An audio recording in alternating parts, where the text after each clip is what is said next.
Welcome to Renegade Thinkers Unite, featuring the sharpest minds in marketing, inspirational case histories, and weekly insights you can apply to your business. Find out why top CMOs rank this podcast among their favorites.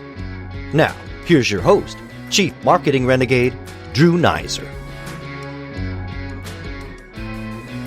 Hey, it's Drew with another exciting episode of Renegade Thinkers Unite. We're at the world headquarters of Bank of the West, and we're trying to record this with a GoPro, and it seems to be a participant in this episode. All good. So anyway, Ben, first of all, welcome to the show. Thank you. It's exciting to be here in San Francisco talking about purpose, branding. It's funny, as I was coming over here, I thought this might as well be an ad for Simon Sinek's Start With Why, because that's really what some of the things that you've accomplished here are about. So anyway, welcome to the show. But before we get into your business and your brand, I couldn't help but notice that you spent some time in Prague. Yes, many years.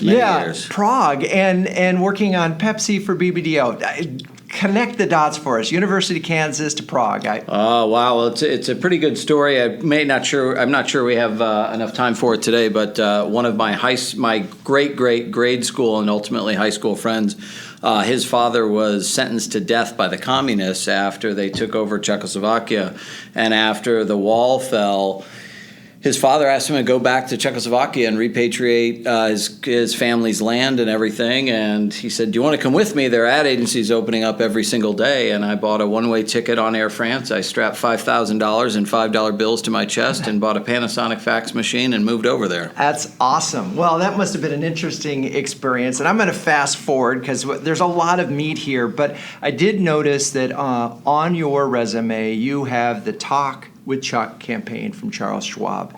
And I remember when that campaign launched, it was visually different, it was attitudinally different, and it was really transformative for Schwab in that up until that point, that was a discount broker. That was the discount brand. At least that was my perception.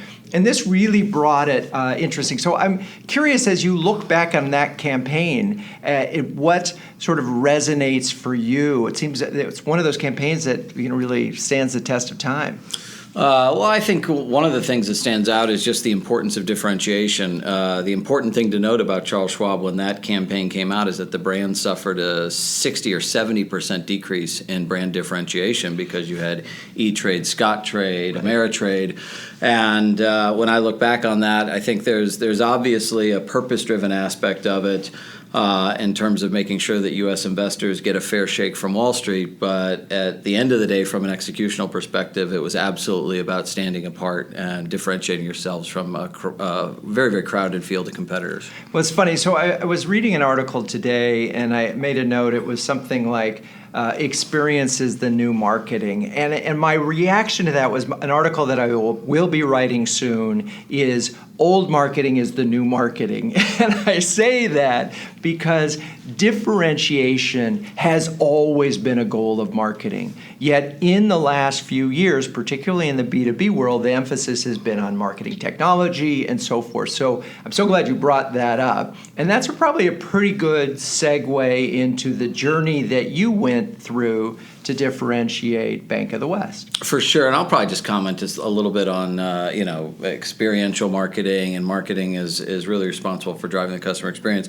I think marketing is responsible for informing the customer experience, but at very few companies do I know of where the CMO is in charge of the call centers, the retail experience, the web experience, and so I think it's really important that the CMO represent the customer and bring the outside into an organization. But I think when push comes to shove, oftentimes the customer experience is actually delivered through other organizations. It's the CMO's job to influence it, not actually deliver on it. Interesting. And I agree with you because one of the things that I've observed over the last few years is how the CMO job, they keep getting things added to their job, and eventually you're just the CEO. It's a problem. From the chair that I sit in, the last few CMO roles that I've had, the closest partner I've had, hasn't been the chief experience officer. It hasn't been the chief technology officer, chief information officer. It's actually been the head of HR, because I think that the culture that you build internally enables you to deliver on the promise that you promote externally. And there's the old Peter Drucker quote that culture eats strategy for breakfast. And so my closest partner has really been, over the last few roles, has been the head of HR. Well, you're singing my music, that is for sure. I believe strongly that a lot of CMOs ignore employees in favor of prospects and customers. And again, this is particularly true in the B2B marketplace. So let's talk about that in your relationship with HR. What kinds of things can you do to sort of help in this area of employee as the marketer? What are those conversations like? What are you trying to accomplish? Well, if you go back to Simon Sinek as an example, I think a lot of the organizations I've worked with have gone through the Golden Circle process, but that is a process that the entire executive team and the entire management team needs to sign up for. They need to sign up for a common vision of what is our why. And what I found is that that conversation can't really happen without partnering with the head of HR. The other thing that comes up quite a bit is around behaviors. What behaviors do you recruit for? What behaviors do you reward? And I'm saying behaviors specifically because I think a lot of times we talk about values. But values are only helpful and useful if they result in the right behaviors. So I tend to talk more about behaviors than I do about values. Yeah. And again, when you're talking about recruiting for talent and rewarding talent, you can't really have those conversations without the head of HR. Okay. And I think we can get more specific on that as we get more specific to what was Bank of the West before you got to your new campaign. What was the situation that made you push you that there was a need for a new position, if you will, a new purpose? I think for the most part, I think the bank was really just a utility bank. It was a bank that existed largely in the background to serve the needs of small business owners, customers, retail customers, wealth customers, and commercial clients. But that's really what it was. It was you viewed as a commodity in the background. Right. There wasn't a well-defined brand position. I would say most of the marketing mix was dedicated towards traditional direct response, either digital or mail, right. And it really didn't have a traditional point of view. So tell me what was the process that you went through in order to get to your purpose? We started, again, as our bank is a relatively small bank in the scheme of the U.S. We're the 30th largest bank in the U.S. We're the 6th largest bank in California. But in any case, whether we're the 6th largest bank or the 30th largest bank, we consider ourselves a challenger brand.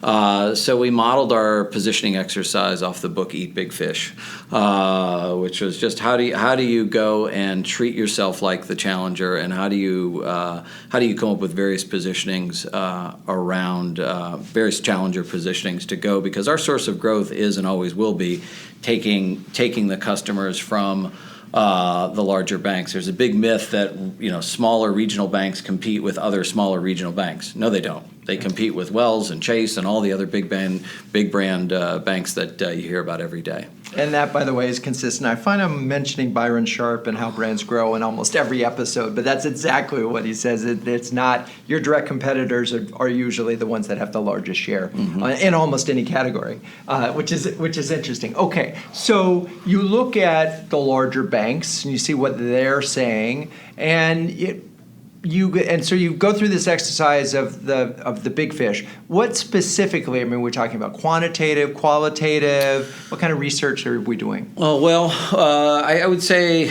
we did a couple different types of research. There was primarily almost all quantitative, although we did some one-on-one interviews. We did a purchase intercept study, which actually got people at the point of purchase and did some research there. But then we also did research in our major metro areas, and we did most of the research with younger customers. And they were younger customers that we asked two questions of. And we asked them, were they comfortable with technology? And did other people come to them for their advice? And that was a way for us to come up with a very strong acid test of, if we could win over younger, urban customers who were techno-savvy and opinion leaders in their circle, then we thought that if we could win that group over, then that would be a great acid test for other concentric circles around that audience. And essentially what we did is we did 4 different cells of 200 respondents in 4 different cities across our footprint. And we ended up testing initially a range of 6 positionings down to 3 positionings, and then there was a clear I winner. see. Okay, so this was positioning testing. Yep. Okay, you get this positioning, you know what it is, now what? The positioning was part of it. The second part of it was bringing it to life. In my experience, it's difficult for an executive team or even a leadership team to get behind just a strategy. I think you really have to bring it to life for them. So a big part of the sell-in was actually executing the work. I would say there were a couple of key stakeholders that had to buy into the research, and they bought into the research and the findings, without the benefit of creative. But when we really wanted to go through and get widespread support for it, we brought it to life with creative. Okay, we're going to take a break, and then we're going to come back, and we're going to dive into how you launched this, what the creative was like, so forth. So we'll be right back. Did you know that Renegade Thinkers Unite was ranked number 2 of the top 10 podcasts for CMOs by Crackerjack Marketing? Wow, we're really honored. Now, we couldn't do that without amazing guests, and we've had some amazing CMOs on this show, and also terrific listeners like you all. If you like what we do here, please subscribe on your favorite podcast player. That way, you'll never miss an episode. Also, as a special thanks, I'd like to send you a free ebook on Renegade Thinkers. Now for that, just email drew@renegade.com. Now let's get back to the show. Okay, we're back, and my guest is Ben Stuart, Chief Marketing and Communications Officer at Bank of the West. And we've sort of been talking about strategy and positioning testing. Now it's time for the big launch. Talk about, what is the language? What's the campaign idea? I think that at its core, the campaign idea is that your money has agency. Your money doesn't just sit in a bank; it actually goes out in the world and does things. And you can either be happy with those things that your money does or not. But most people don't realize that when they put their money in their checking account, it doesn't just sit there and go nowhere and gets deposited in the Federal Reserve. It actually gets loaned out again to other businesses, and you should have a say as to where that money goes and what it finances and what it doesn't finance. So that's a little long. How do we articulate that in language? What's that look like? What's that sound like? Is there a tagline that summarizes all of that? I don't know if there's a tagline. The tagline that we use is "Bank for a Changing World," and that's fundamentally based on that. Society's changing, entrepreneurship is changing, the face of youth is changing, face of leadership is changing, and that energy is changing, the environment is changing, and that you need a bank to keep up with the pace of change for a planet that's in a constant state of change. So, what were some of the things that you did to execute this thing? So you're going to be a purpose-driven brand. How do you show people that this is a real thing and a real commitment? Well, I think one of the things you do is you talk about specifics. I think one of my big learnings in this campaign we actually took some competitive advertising and we actually jumbled the logos at the end of the TV commercials just to prove how interchangeable the claims were from various banks, particularly in relation to things like investment in the community and investment in renewable energy and investment in diversity. And what we found is that most of the language is bankrupt, just like language around fee-free ATMs is bankrupt. Language around customer service and banking is bankrupt. And that we found that a lot of the language around sustainability is also quite bankrupt and overused. And so we spent quite a bit of our energy talking about the very specific things that set us apart from other banks. Our policies, that's fundamentally different from our competition. And in a lot of the things that I've seen, I remember talking to Daniel Lebetsky of Kind Snacks, and he was very much it's a brand, purpose-driven brand. He wanted to sort of bring kindness to the world and be kind to your body and be kind to humanity. But he often said that if our product wasn't really good, if it wasn't good, no one would buy it. So how do these things, which feel like value statements and this is what we're doing with our money, how do these things end up translating into messages that someone will say, okay, I'm going to change my bank because... Well, I think there are quite a few brands that have gone before us that said, look, I'm going to change brands because of how it acts. So, if you look at Tom's shoes, not exactly a good-looking shoe, not exactly a durable shoe, not exactly a comfortable shoe in the early days, and yet people bought them because of the impact it was having in the world.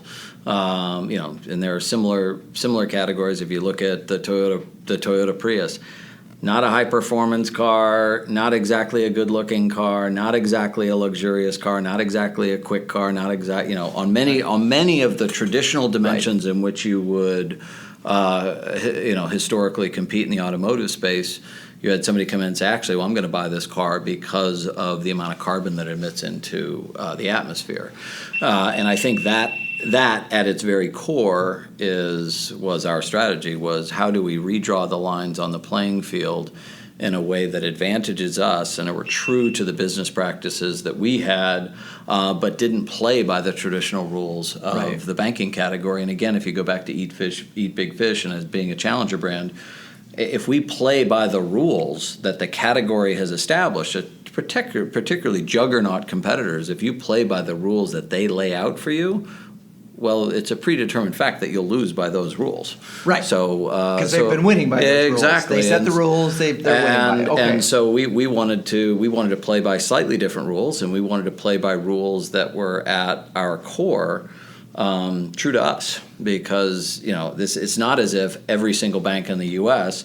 Doesn't finance fracking and doesn't finance tar sands and doesn't finance tobacco and doesn't finance electric drilling. That's actually not common. It's actually wildly uncommon. So I had Stephen Tisdale of State Street Global on the show, and it was a really interesting conversation. And he remembers the day before putting that little girl statue, the Fearless Girl, out there, and their biggest fear did not come to pass, but there was a fear that the scrutiny on their business, because they're making this big stand on International Women's Day that they're supporting, not just supporting putting women on boards, but they had evidence that putting women on boards actually increased the value of those companies. And so there was a lot of fear. It didn't happen, but they did get some people putting them under the microscope and saying, well, who are you? Did you have to sort of really take a hard look at what you were doing internally to make sure that you could uphold standards? And we're talking about a changing world. There's a lot of values that you're putting forth.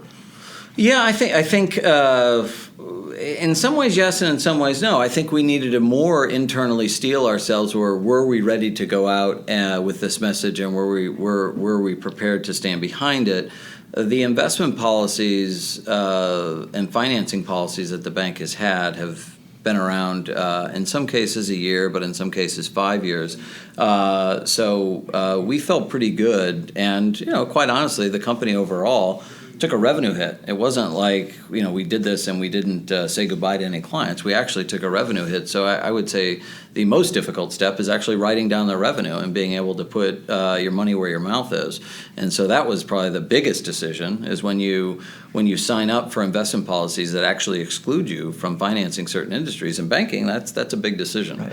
Right. So I would say that was the biggest decision. But because the policies have been in place, and we've got a great team that ensures that the policies are adhered to, and that the deals that we sign up for, we have a very strict, know your customer rule that it allowed us to do so with a high degree of confidence. So, and one of the things that we had talked about in a pre-call was that those states where that business was are not necessarily where your bank is strong. Did you see an increase in opportunities with industries that you did believe in and that you were supporting? I don't know if we have the industry level data, but definitely from a geography perspective, we're seeing a significant difference in Los Angeles and San Francisco as an example, and a good chunk of our business is in California. So we definitely saw a disproportionate increase in the large California markets. Makes sense. All right, we're going to take a quick break and we'll be right back. You've been listening to another great interview on Renegade Thinkers Unite with Drew Neiser. But the value doesn't end there. As a listener, you can download a free ebook from Drew, Renegade Thinkers, interviews with 11 trailblazing CMOs any business can learn from. Top marketing thought leaders and proven executives from Time Warner, American Express, and Chico's, and others. Get your free copy at renegadethinkersunite.com/ebook. For listeners only at renegadethinkersunite.com/ebook.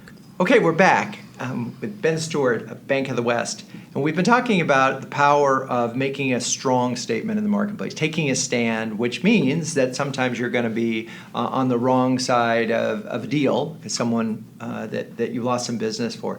But there's always the upside. Let's talk about how this campaign that you've orchestrated over the last year has impacted the business. Have you seen an impact on recruiting, on retention, and some other areas? How do you sort of talk about the success without necessarily giving us the detailed numbers? Well, I think that was one of the biggest surprises to talk about recruiting for a second, because the campaign at its core was designed to generate new customers, and to generate new customers in the very unique footprint of California and the surrounding West Coast. And so the biggest surprise was right after we launched, we actually have a couple high-profile hires that came to us because they saw some of the work and they said, wow, there's something going on there. And we did get some direct feedback from the HR department that our callback rates of candidates increased. And we had, candidly, a couple high-profile hires who, in San Francisco, a lot of the candidates ask you, they say, why should I work for you? What are you doing? What are you doing that's helping the world out? And we had solidified an answer, a good answer to that question, whereas before it was, we're a bank. Right, we're a bank. And when you're not the largest bank and you're not necessarily the bank that pays the highest salaries or has the best benefits or has the slickest offices, having a great answer to that question really helps in talent acquisition. The war for talent in California, but particularly in San Francisco, is tough. And I would say one of the biggest surprises was the effect that the campaign had on HR. From a customer perspective, we've looked at the data through three different lenses. We've looked at our own data, we've looked at model-based data, and we've looked at some industry analyst data, and all signs point to that this campaign is having a significant and dramatic effect on customer acquisition. Okay, so speaking of customer acquisition, a lot of the listeners are B2B. And this campaign could feel very B2C, retail banking and so forth. Talk about how you're able to use this and translate this and how this campaign has worked for you in B2B. Well, it's been enough that we've started a renewable energy vertical on the tail end of this campaign. But I think it's really important to just look at the dynamics of B2B. And I just shared some of this information with a leadership meeting in Los Angeles a few weeks ago. But BlackRock, largest asset manager on the planet, took all of the earning calls from 2006 to 2018, I believe, and they put them all through character recognition. They keyed for 40 words related to sustainability. And when you look at it in the financial services sector, there's been an 86% increase in the mentions in analyst calls. And keep in mind, who's on an analyst call? Your CEO, your CFO, your investor relations, and stock analysts. And there's been an 86% increase in the mentions of traits, words relating to sustainability. S&P overall, I think, is up 67%.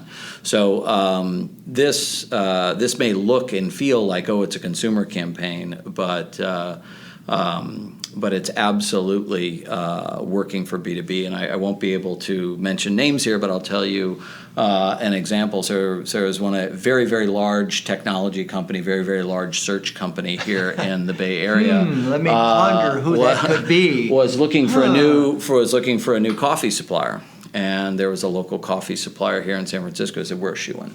We're going to go down there. We're going to pitch our coffee. We have great coffee. We've got a good funky brand. We got trucks all over town.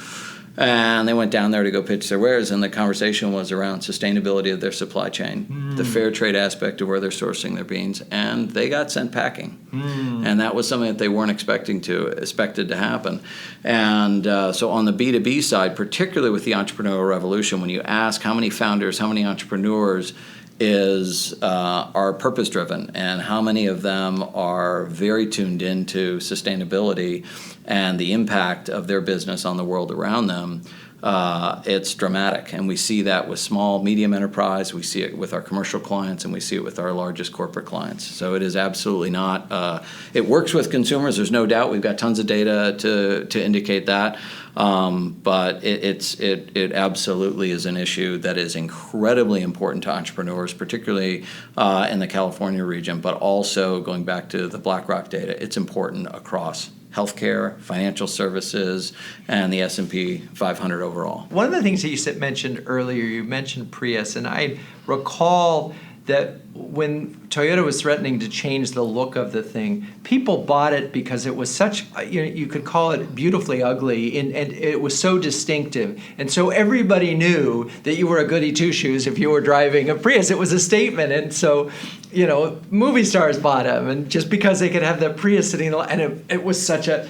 It speaks to the power of design and that connection of the form and function. And it was, because it didn't have to look like that. They just made it look like kind of a clunky, but good for the planet. What have you done in that area? Did this force you in some ways of design distinction? Are you ready to be the Prius of banks? Well, I don't know if I want to be clunky and inelegant, but I will say that there's another really important aspect to what we're doing with the brand, and that is in many ways we are introducing a new logo. So it was a rebrand creatively or executionally, but it was also a rebrand strategically. So a big centerpiece of the work that we do is the green logo, the stars that turn into swallows, because that's now front and center. It's a part of our logo. It's part of our parent company's logo, and so the green box in our logo plays a central role in it. And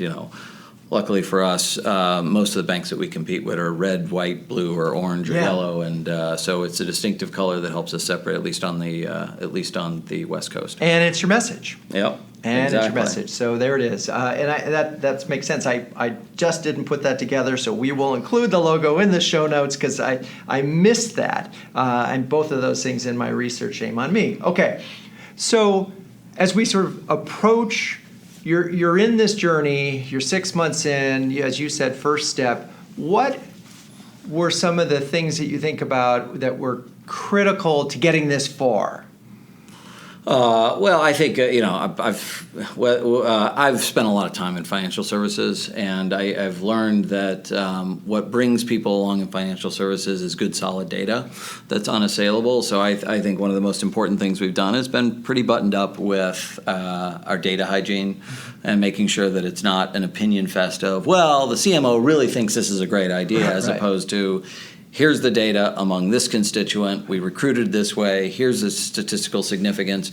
And I would also say the other thing is having a tightly defined strategy. We specifically focus, we did not focus on brand consideration, we did not focus on brand awareness because we just simply didn't have the budgets. We focused on driving brand distinctiveness and being single-minded in showing the relationship of brand distinctiveness to, it's one of the first criteria that emerging brands demonstrate on their way up, and it's one of the first criteria that failing brands start to lose on their way down. And, again, there's data that we brought to bear from Brand Asset Valuator, from Y&R, or WPP now, I think. So we brought data to bear there, and we brought our own from primary data. And I think that's really what brings people along. And then you marry, and I'm a big believer, this is how I believe that you use data extensively in the development of your strategy, and then you walk away from data and you just execute brilliantly. And by that, emotively, what's brilliant? Marketing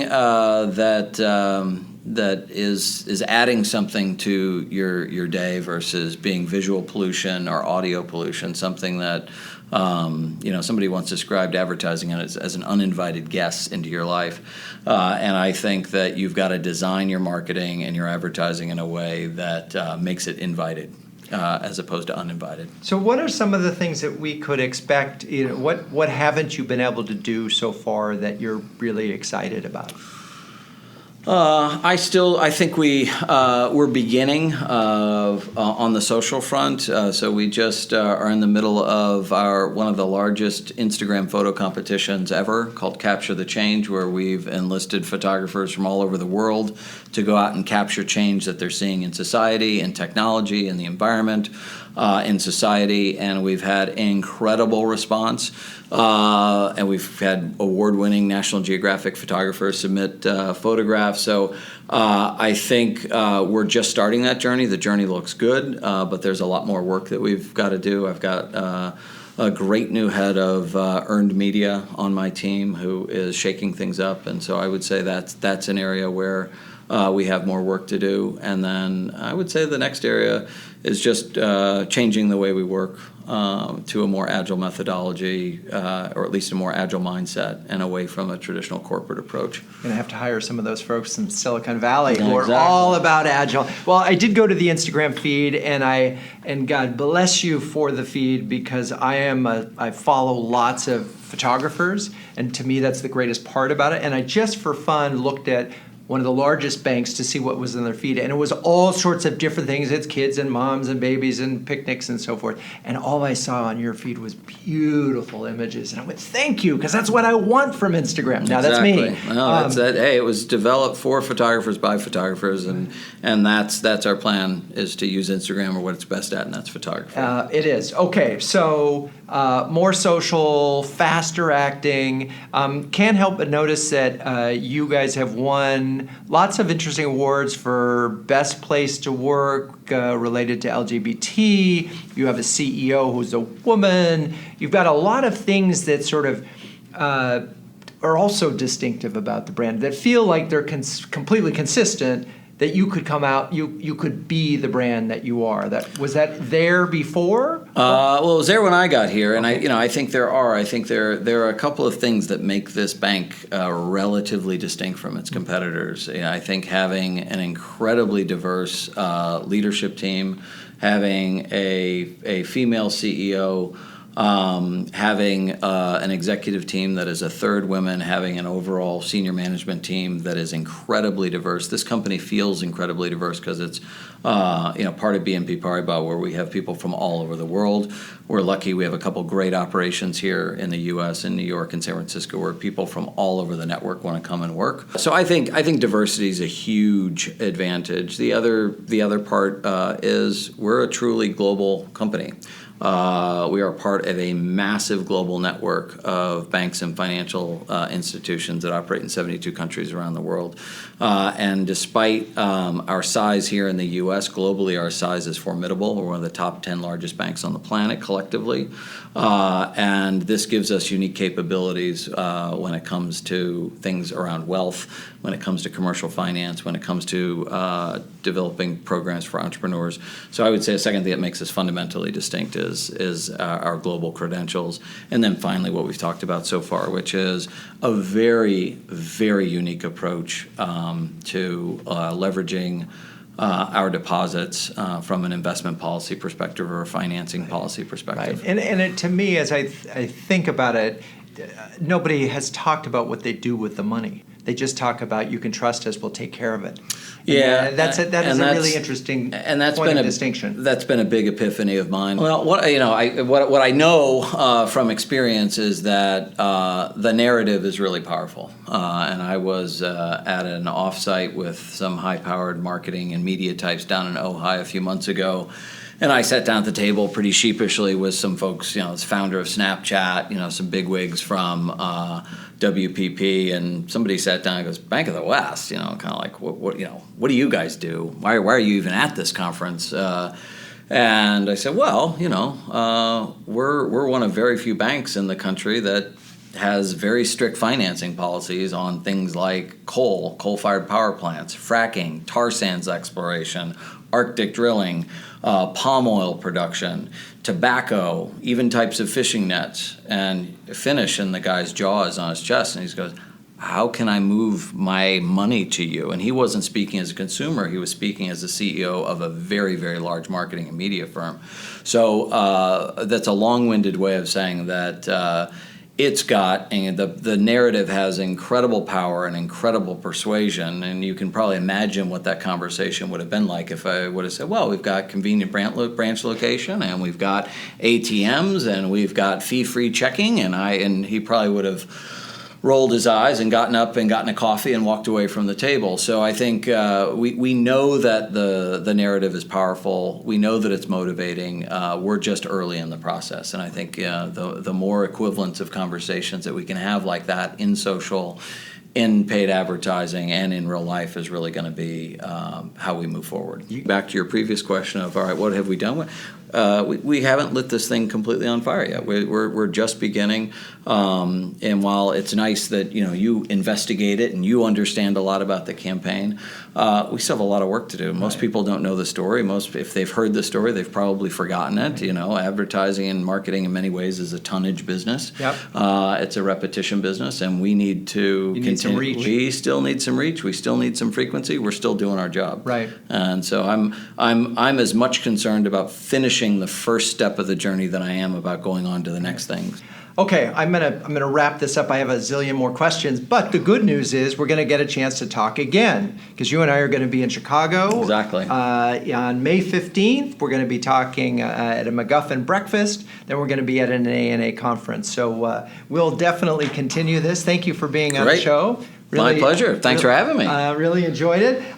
For the listeners, I think you need to learn about this campaign, and you need to research it and really get to understand what it means to build a purpose-driven brand. It doesn't happen overnight. It has to be real and come from the inside of the organization. You can't put it on the outside, put a coat of paint. It has to be real. The change of the logo is a wonderful representation of the idea.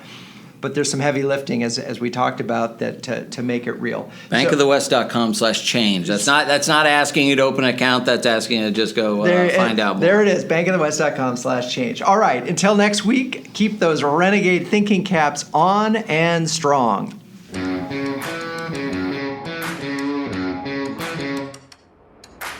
This has been Renegade Thinkers Unite, but it doesn't end there. Just go to renegadethinkersunite.com for more and subscribe to the show. That way, you'll never miss an episode. We'll talk with you next time on Renegade Thinkers Unite.